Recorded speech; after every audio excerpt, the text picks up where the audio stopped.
Much like the first Gear Fit, one of the Gear Fit 2's marquee features is that it now shows notifications from your smartphone. But, as a fitness tracker, it obviously does much more than that, and doesn't even need your smartphone to operate.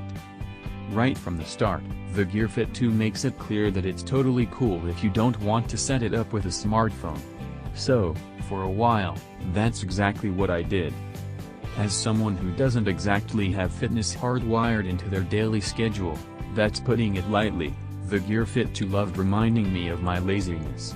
Aside from the customizable alerts to get up and move around, Samsung's tracker also begins an active timer right on the home screen, which keeps track of the amount of time that you've been stationary.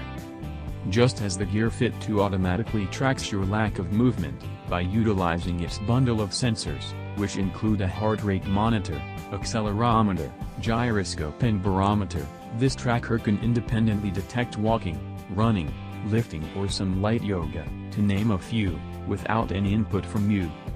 Even without pairing the Gear Fit 2 to a smartphone, it's able to offer a fairly intuitive and useful readout of your daily fitness metrics.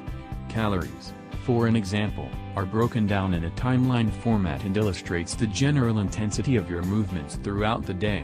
Some people, like myself, are pretty content with this top-level knowledge alone.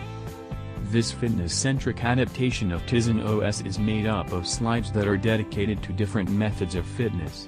Each one offers a compact, but surprisingly detailed glimpse into your recent progress. Of course, once paired with an Android smartphone, the experience only grows from there.